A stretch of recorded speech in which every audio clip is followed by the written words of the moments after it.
देखिए, समझने की बात ये है कि जो नॉर्मल मेंस्ट्रुअल साइकिल होती है, वो एक पूरी एक्सिस पे बॉडी के डिपेंड करती है। ब्रेन से कुछ सिग्नल जाते हैं और बॉडी के जो रिप्रोडक्टिव ऑर्गन होते हैं, जैसे यूट्रस, जिसे बच्चेदानी कहते हैं, और जो ओवरी होती है वहाँ पे सिग्नल आते हैं, और ओवरी से जो है एग रिलीज होता है। और वो एग जो होता है आगे जाके जब स्पर्म से मिलता है, तो वही चीज़ जो होती है फर्टिलाइजेशन जिसे कहते हैं, उससे एक एम्ब्रियो बनता है और वही प्रेगनेंसी आगे की तरफ ले जाता है। अब समझने की बात ये है कि एक नॉर्मल मेंस्ट्रुअल साइकिल जो होती है वो 21 डेज से 35 डेज इसके बीच में वेरिएबल रह सकती है, और हर किसी का एक जेनेटिक मेकअप के हिसाब से साइकिल्स का एक रेगुलर पैटर्न जो होता है वो चलता है। अगर साइकिल में जब एग बनता है, यूजुअली देखा जाता है कि साइकिल में जो मिड साइकिल होता है, मतलब 10th डे से लेकर 18th डे के बीच वो एग जो है ओवरी से रिलीज होता है।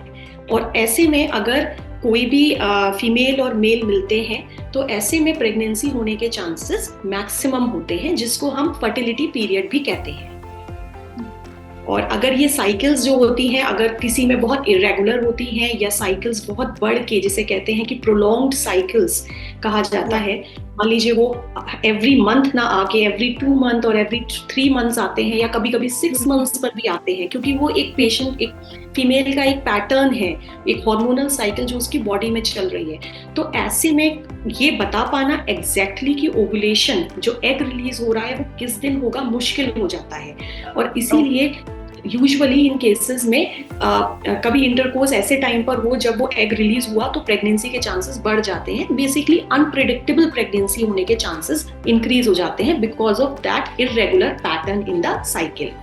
देखिए, प्रोलॉन्ग्ड साइकिल्स होना या इरेगुलर पैटर्न होना साइकिल्स का, this has become actually one of the most discussed topics. और नाउ डेज चूंकि हमारा लाइफस्टाइल पैटर्न है वो काफी कुछ जो है सिटिंग बेस्ड आ गया है।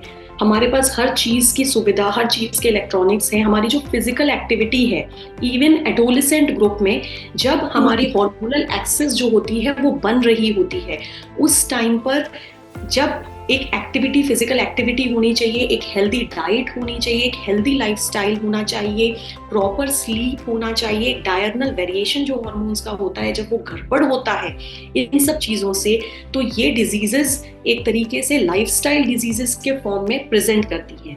देन सेकेंडली, डेफिनेटली आजकल बिकॉज ऑफ एसेसिबिलिटी इंक्रीज हो चुकी है, डॉक्टर्स तक लोग पहुंच रहे हैं, तो ये चीज़ें अपकमिंग और सामने भी हमारे आ रही हैं। बट डेफिनेटली देखने में बहुत आता है कि ये लाइफस्टाइल से रिलेटेड चीज़ें हैं जो काफ़ी हद तक जो पेशेंट्स हैं, जो एडोलेसेंट हैं, खुद अपने लाइफस्टाइल को कंट्रोल करके, मॉडिफाई करके, वेट रिड्यूस करके, स्ट्रेस रिड्यूस करके कंट्रोल ला सकते हैं। देखिए, जब साइकिल्स प्रोलॉन्ग होती हैं तो कुछ चीज़ें, चूंकि पैटर्न एबनॉर्मल है बॉडी में, तो कुछ चीज़ें डेफिनेटली जो हैं वो रिस्क फैक्टर्स जो होते हैं वो बढ़ जाते हैं फीमेल के लिए।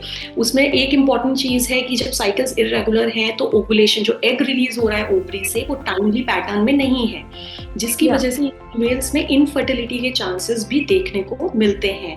एक्चुअल में this anovulation is one of an important factor contributing to female cause of infertility.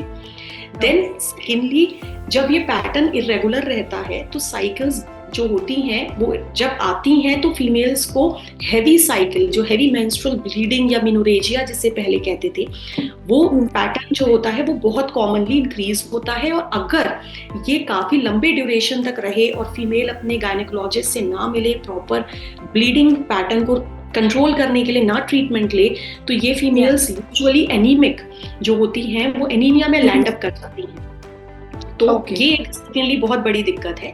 Then lastly, जो हमारी ओवरीज होती हैं, मैं ये जरूर बताना चाहूंगी कि वो एक ईस्ट्रोजन और प्रोजेस्टेरोन के हार्मोन्स पर बैलेंस करती हैं। तो यूजुअली अगर जो एनोवुलेशन, अगर एग रिलीज नहीं हो रहा, साइकिल्स बहुत इरेगुलर रह रही हैं, तो ऐसे में ईस्ट्रोजन हार्मोन बहुत बढ़ने लगता है और प्रोजेस्टेरोन हार्मोन जो होता है उतना इंक्रीज नहीं होता बॉडी में। तो ऐसे में जो यूट्रस की लाइनिंग होती है, जिसे एंडोमेट्रियम कहते हैं, वो बहुत थिक, मोटी हो जाती है और लेटर ऑन उसमें एंडोमेट्रियल हाइपरप्लेजिया और इवन कैंसर के चांसेस भी बढ़ जाते हैं। तो इसलिए फीमेल्स को जो है टाइमली एक बार गायनेकोलॉजिस्ट से ओपिनियन लेने की जरूरत जरूर रखनी चाहिए। और डेफिनेटली साइकिल्स इरेगुलर किस वजह से है, वो रीजन जो है behind that irregularity that has to be dealt with.